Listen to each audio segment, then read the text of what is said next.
Let's set the scene. You sit down at your desk, fully ready to crush your business goals today.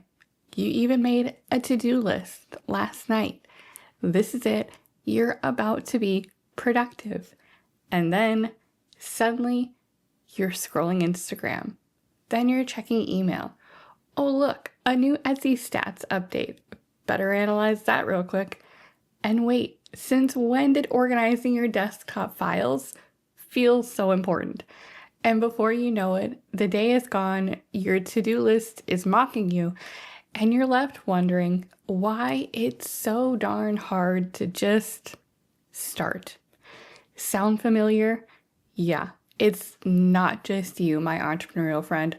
I'm right there with you. Our brain is really good at resisting things it knows it's supposed to do.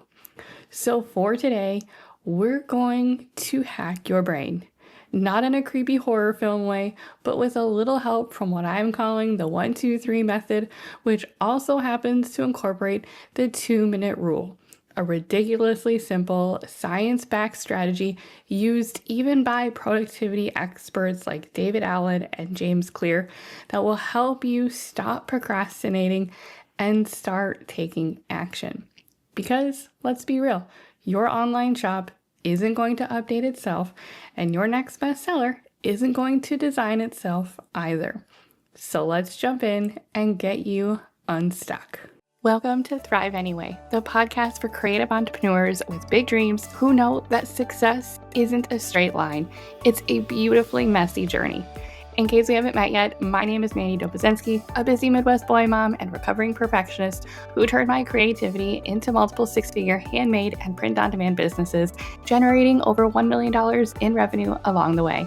From the big wins to the messy middles and all the lessons and laughs in between, we're here to show up, take action, and prove that no matter what life throws at you, you can thrive anyway. Let's get into it. So here's the deal. Your brain, it can be a little dramatic. It loves a good crisis. And when it sees a big, slightly overwhelming task like updating your shop or finally researching that one product that's been haunting you, it immediately smashes the thanks but no thanks hard pass button. Suddenly, instead of actually tackling your to-do list, you find yourself doing literally anything else. Maybe you decide, you know what would be smart? Researching Instagram accounts of other businesses for inspiration, which we both know is just code for scrolling Instagram and feeling mildly inadequate. Or maybe you convince yourself that your workspace must be cleaned first, and now you're deep cleaning your desk, organizing your pens by color, and questioning why you have so many writing utensils when your entire work life is on a computer. Or if you're me, now seems like the perfect time to suddenly care about how my Google Drive folders are structured. Are they fine the way they are? Absolutely. Will I spend an hour renaming files instead of doing my actual work? Also, yes. Psychologists call this task aversion, which is just a fancy way of saying that your brain looks at certain tasks and thinks, too big, too uncertain, too uncomfortable. And because our brains are wired for survival, it instinctively avoids anything that feels like potential discomfort.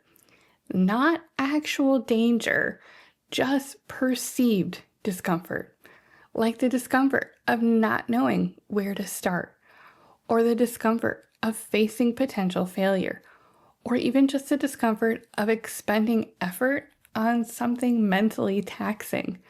Instead of pushing through that discomfort, your brain goes, I have a better idea. Let's find something easier, more instantly satisfying, and way less effort.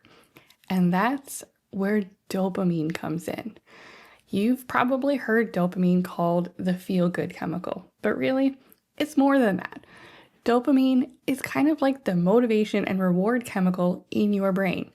It's what drives you to seek out things that feel rewarding, like finishing a task, or checking a notification, or eating a tasty cookie, or getting a like on Instagram, or crossing something off a list, even if you wrote it down after doing it just to cross it off. Yeah, we all do it. Dopamine is your brain's, ooh, that felt good, let's do it again, signal. And here's where things get a little tricky. This means that when you sit down to work on something big or slightly overwhelming or just mentally effortful, your brain does a quick risk-reward analysis. It senses potential discomfort, effort, uncertainty, possible failure, and thinks, yikes, that doesn't sound fun. So what does it do instead? It looks for a quick dopamine hit from something easier and instantly rewarding. So in our entrepreneurial brains, instead of starting your new product listing, your brain whispers, hey, what if we just checked Instagram real quick? Or instead of researching trends for your next design, your brain says, you know what would be super productive? Organizing your Canva folders. Or instead of responding to that customer email, your brain offers up, we could definitely watch one business podcast on YouTube first. It's not because you're lazy. It's because, as we now know, your brain is wired to prioritize what feels easy and rewarding right now, even if it means sabotaging long-term success. But here's the thing. Your Etsy shop is not a saber-toothed tiger to back away from, and that blank Canva page is not a scary cliff that your brain needs to prevent you from getting too close to. Your brain simply thinks it's keeping you safe from danger, but really it's just keeping you stuck. And that's precisely why we need to trick it into starting. But how do we do that? Well, if your brain won't willingly jump into a big task, we're going to sneak it in through the side door and use dopamine to work for us instead of against us. But first, a tiny bit more science. To outsmart your brain's natural resistance, we have to understand a little more about how it actually works. And this is where we bring in Newton's first law of motion. Here's where it gets interesting. So, Isaac Newton, the guy with the apple and the gravity, figured out that an object at rest stays at rest, and an object in motion stays in motion. And my friend, today, you are that object. Let's break it down in real life terms. If you're lying on the couch, wrapped up like a human burrito, scrolling TikTok for the second hour in a row, guess what? You're probably going to stay there until your phone dies. If you've been staring at your blank canvas screen for 45 minutes, paralyzed by the thought of making the perfect design, you're probably going to keep staring while spiraling into a self-doubt black hole. And if you've been putting off updating your online shop for 2 weeks, well, chances are you'll continue putting it off for another 2. Your brain loves that consistency for you. If you're already in chill mode, your brain will fight to keep you there. It's like, we are resting now. Please do not disturb the rest cycle. But the second you take any action, even the tiniest, most microscopic step forward, your brain is like, oh, we're moving. I guess we're moving. Let's go. This is what I like to call the boulder effect. Imagine it like this. You've got a giant boulder sitting on the ground. Pushing it from a dead stop feels impossible. You press, you strain, you make that weird face like you're trying to lift a parked car. Nothing happens. But once the boulder moves an inch, suddenly it gets easier to push. And if you keep going, momentum kicks in. And soon, that thing is rolling on its own. That's what happens with your motivation. The first step feels impossible. The second step feels slightly less impossible. And the third step, you're rolling. And guess what makes that first step easier? Dopamine.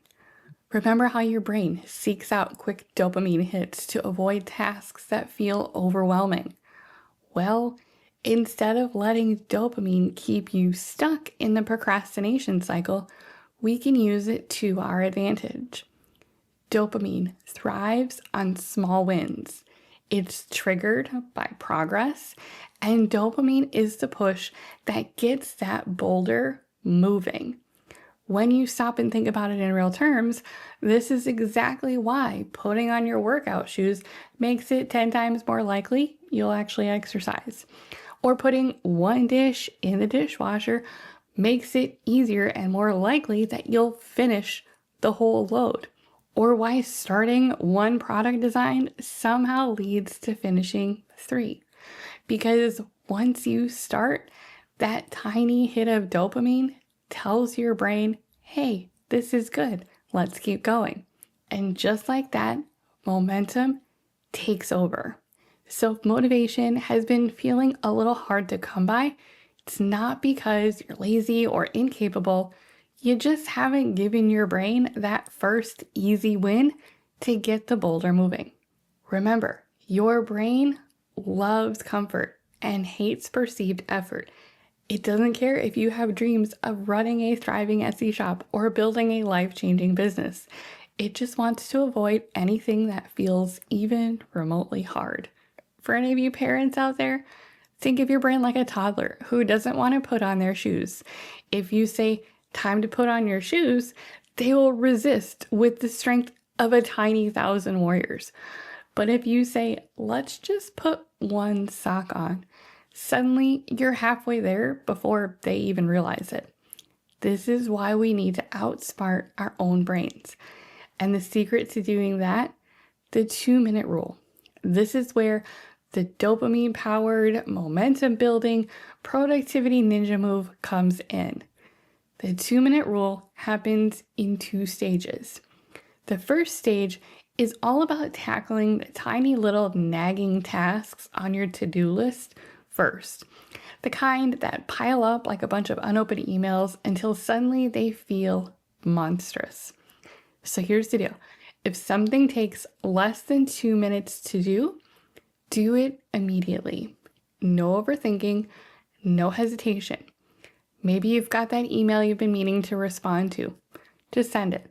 That one dirty dish in the sink, just wash it or load it in the dishwasher. That customer question about a size chart, reply right now. These small things seem insignificant, but they add up. Every tiny task your brain is holding on to takes up mental space. So clearing them out is like decluttering your mind. It's the same reason why making your bed first thing in the morning feels like an accomplishment. It's a quick win that signals to your brain, we're in productivity mode today. So get all of that mental clutter on your to-do list out of the way first. So then, what about the big tasks? The ones you actually need to accomplish in order to gain momentum and progress for your business. This is where we get sneaky and stage 2 comes in. Instead of telling yourself, I have to do this huge thing, you shrink it down to a 2-minute action, just like our other to-do list items. Because remember, what your brain hates, big, vague, scary tasks like create a whole listing, or open-ended, ambiguous to-dos like update my Etsy shop, here's what your brain loves. Tiny, non-threatening actions that feel easy, and concrete, specific steps that don't feel overwhelming. So instead of saying, I should really update my product SEO, just tweak one listing title. Instead of saying, I need to batch create 20 new designs, open Canva and start by picking one font. Instead of saying, I have to clean my office before I can focus, just throw away one piece of paper. Your brain will be like, oh, that's easy. We can do that. And once you start, momentum kicks in. Suddenly, you're in it. It's like tricking your brain into saying, oh, we're already doing this. I guess we might as well keep going. And boom, you're no longer procrastinating. You're working. Your brain just needs permission to start small. The reason this method is so effective is because of a psychological principle called the Zeigarnik effect. I know, another fancy science name that I probably said wrong, but stay with me, this is kind of interesting. This effect essentially describes how our brains tend to remember and focus more on unfinished tasks than completed ones, therefore creating almost like this mental tension that makes us want to see things through to completion, almost as if our brain hates leaving things incomplete. Ever start watching a new TV show, and even though it's not that great, you keep watching because now you need to know what happens next? Same thing. Your brain craves completion. When you start something, even the tiniest step, your brain wants to finish it. It feels unfinished, so it gently nudges you to keep going. This is why starting is the hardest part. But once you get over that tiny friction point, your brain literally tries to take over and helps you finish. It's like setting up a mini cliffhanger that your brain wants to solve. Once you start, even with that tiny step, your brain wants to close that loop. That's why the 2-minute rule is so powerful. But here's the thing. Sometimes just starting isn't quite enough, because while our brains love to close loops, they also love shortcuts, which means sometimes you might start something small, but stop before you make real progress. And that's where I put my own spin on things. I wanted a method that didn't just help people start, but actually gives them the best chance of ensuring that they keep going and build real momentum. That's where my 1, 2, 3 method comes in.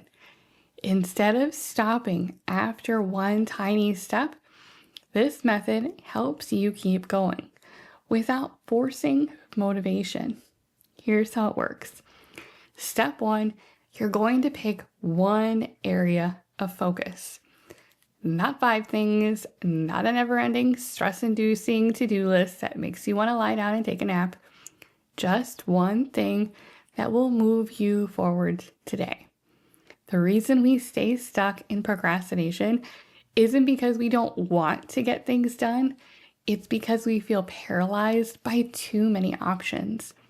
You know those times where you've sat down at your desk, opened your planner, and suddenly felt like everything on your to-do list was screaming at you at the same time. Or maybe you tell yourself, I need to work on my business, but the second you sit down, your brain goes, cool, but where do we even start? That's the problem.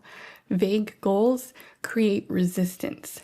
The more broad and overwhelming the task, the easier it is for your brain to default to literally anything else. Scrolling, snacking, deep diving into a weird part of YouTube where people rank different kinds of Cheetos. So instead of trying to do everything, just pick one area to focus on. Not, I need to be more productive today. Not, I should really work on my Etsy shop. Not, I need to get better at posting on social media. Instead, get specific. Instead of, I need to work on my business, pick a focus, like updating my listings. Instead of, I need to post more on Instagram, pick a focus, like creating one post. Instead of, I need to create new designs, pick a focus, like choosing a theme for my next product.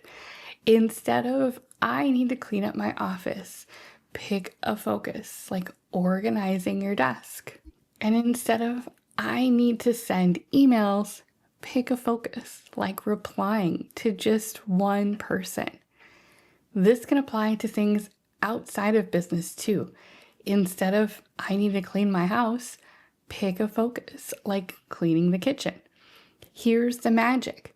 When you make the focus clear, your brain stops freaking out. It's no longer trying to process an entire workload. It just has one simple direction, and that clarity significantly reduces resistance. So before you do anything else, ask yourself, what's the one thing I've been putting off? Or what's one small task that if I got it done today would make me feel accomplished? Because when you decide your focus, you take the first step out of procrastination. Then comes step two. Remember how we talked about the 2-minute rule earlier?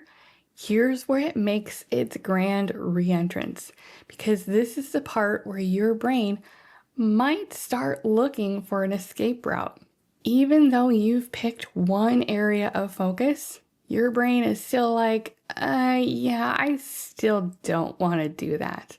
Because even one task can still sometimes feel too big or too overwhelming or just like too much effort. And your brain, let's not forget that it's programmed to avoid that friction whenever possible. It wants its easy win and it wants its dopamine. That's why the 2-minute rule works so well in this particular part of the process. So instead of looking at the full task and feeling overwhelmed, we'll shrink it down to something tiny, just like in our examples earlier. How tiny? It should feel so easy that it's almost laughable. Like so simple that procrastinating on it would take more effort than just doing it. If your focus was updating your Etsy listings, instead of I need to optimize my listings, just tweak one key word in your listing title. Instead of I need to rewrite my descriptions, just change one sentence in your description. If your focus was creating a social media post, instead of I need to create and schedule all my posts for the week, break that down into just write the first sentence of one caption. Or instead of I need to design a Canva post, just pick a background color or choose one template. That's your first tiny 2-minute action. If your focus was choosing a theme for your next product, instead of I need to do a full analysis and full research, just check one best-selling item in your product category and take note of what stands out. Instead of I need to research trends for my next product, just open Etsy and type in one related keyword. Do you see how these are much tinier, very small first step actions? If your focus was cleaning up your desk, instead of I need to declutter my desk completely, just put away one thing in its proper place. Instead of I need to reorganize all my papers, just throw away one piece of junk mail or scrap paper. And if your focus was replying to an email, instead of I need to write a full response, just write the subject line. And instead of I need to carefully craft my reply, just write one bullet point or sentence in response. This way, the decision-making process, which often feels overwhelming, gets broken down into a super simple 2-minute first step. Just one thought, one word, one quick action. And the best part, once you take that first step, your brain will usually want to keep going. And if it doesn't, that's where step 3 comes in to save the day. You know that 2-minute action step for your one area of focus? Stack that process 3 times. So identify and complete another 2-minute action after that for your focus area. And then another one after that. Because here's where the magic happens. The first time gets you over the mental resistance. You start. You get that quick win. The second time helps you feel like you're making progress. And that third time builds momentum. And before you know it, you're in the zone. This is your brain hack. Because once you start, even with something tiny, your brain shifts from resistance to action. You tweak one keyword for SEO, and suddenly it's easier to do another and then another. Or you pick a font for your design, and then you're messing with colors and then layout. And before you know it, you are building a design. Or you write the subject line of your email, and then you have your first sentence, and then the next sentence. And before you know it, you have a whole paragraph. See what's happening here? You're bypassing procrastination by making those first 3 steps so ridiculously small that your brain doesn't fight back. And once you start, that momentum kicks in. You're not thinking about the whole big task anymore. You're just repeating tiny wins. The 1, 2, 3 method trains your brain to move beyond the starting point. You're giving your brain the dopamine that it craves while making progress and momentum inevitable. Every single thing you want to accomplish, whether it's growing your Etsy shop or launching new products or getting more organized or just feeling like you finally have your life together, it all starts with one small action. Not a massive overhaul, not an all-nighter, not some perfectly planned out color-coded strategy. Just one tiny, ridiculously easy, impossible to fail step at a time, because action creates momentum. You don't need to wait for motivation. You don't need to feel ready. You just need to start. So here's what I want you to do right now. Not later, not tomorrow, but right now. Step 1, pick one thing you've been avoiding. Step 2, break it down into the tiniest 2-minute action. And then stack those 2-minute actions 3 times. Because once you do, your brain will pull you forward. Your momentum will build on itself, and your progress will compound. And suddenly, you're doing the thing you've been putting off. Suddenly, you're no longer thinking about taking action. You're no longer stuck in overwhelm, hesitation, or procrastination. You're actually making progress. And that's what separates people who stay stuck from those who are able to thrive anyway. Because remember, big results always start small. And this is your start. Now go take action, my friend. And if this resonated with you, if you took one small action today, I want to hear about it. Screenshot this episode, tag me on Instagram at Studio M Designs Co., and tell me what tiny win you just knocked out. Thank you so much for tuning in to this episode of the Thrive Anyway podcast. If you found today's conversation helpful, I'd love for you to share it with your favorite business bestie or leave a review on your favorite podcast platform wherever you're tuning in. Your support helps me reach more entrepreneurs just like you. And don't forget to subscribe so you never miss an upcoming episode. I'll be back in the next one with more tips, stories, and encouragement. Until then, keep showing up, keep taking action, and choose to thrive anyway.